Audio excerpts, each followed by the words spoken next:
Hola, plant friends! Welcome back to my tissue culture series. In episode 1, I explained what tissue culture plants are, why they are becoming so popular, and unboxed the plants I decided to grow. If you missed that video, don't worry. You can always go back and check that out after this one. Today, we're moving on to one of the most important steps in the entire process. Acclimation, of course. This is where we take these tiny plants out of their sterile containers and slowly transition them to normal growing conditions. It's also the stage where many tissue culture plants fail. So I'll be showing you exactly what I'm doing step by step. I will also be sharing a couple mistakes I made along the way. The first thing I do is carefully remove each plant from its tissue culture packet. Sometimes they come in containers, sometimes they come in little packets like this or pouches. Be very gentle. At this stage, they are incredibly delicate. The roots are fine and the leaves are soft because they've never had to deal with any moving air or lower humidity.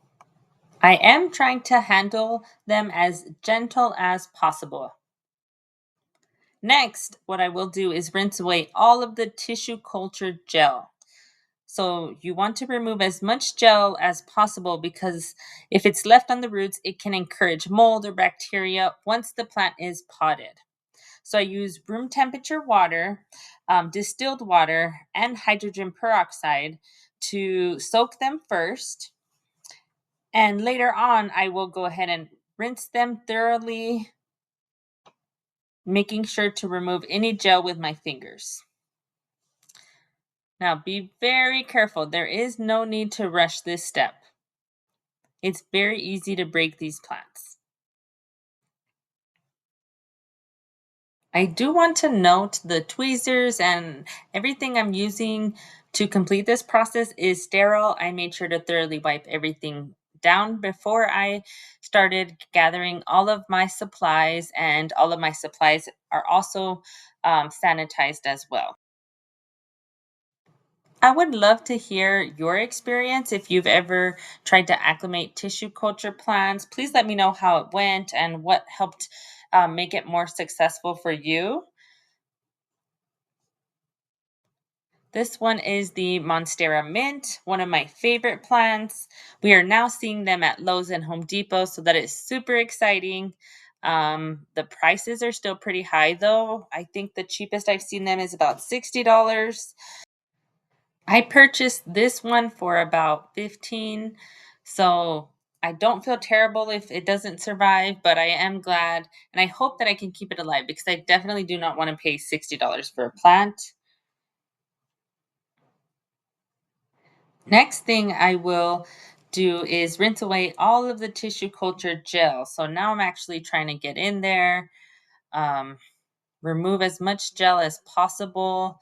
I will also be cutting off any dead roots, anything that looks unhealthy. I want to avoid transferring any contamination as much as possible. So I will use my sterile scissors to just remove any part of the plant that looks like it's already on the downhill. Again, be very careful at this step. It is easy to slip. It is easy to drop one of the plants and accidentally break one of the leaves. And you really do not want to be doing that at this point. So once those are rinsed away, I can actually start potting them up. So one at a time, I do use rooting hormone on each one of these. So I will coat the roots thoroughly with that hormone powder. Some people will snip the roots, most of the roots off. I just leave whatever looks good. And I think it's worked out fine. But I think the reason for that is just to reduce the amount of contamination. So the roots will grow back as long as they're in the right conditions. I do have to say the container I chose was not the best for acclimating multiple tissue culture plants. These are very different plants that have their own growing needs, and that made it very difficult to grow all three in one container. For example, the caramel marble outgrew the other plants and it didn't fit in the container anymore. So the growth rate was much quicker. And I had to figure out a way to keep it alive while it was kind of squished in the container. So that was pretty stressful.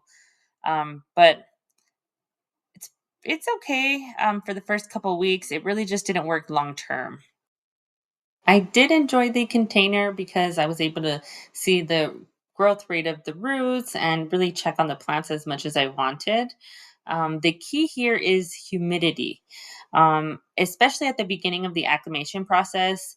You want to keep them as close to 100% humidity as possible for the first week or so. And then after about a week and a half, you can slowly start to decrease them every week or week and a half from there. So here they are, all safely tucked inside their humidity chamber. Seeing them all together is exciting, especially knowing that they started as tiny little plants. Now comes the waiting game. Over the next several weeks, I'll be watching them closely, monitoring for signs of growth while gradually reducing humidity.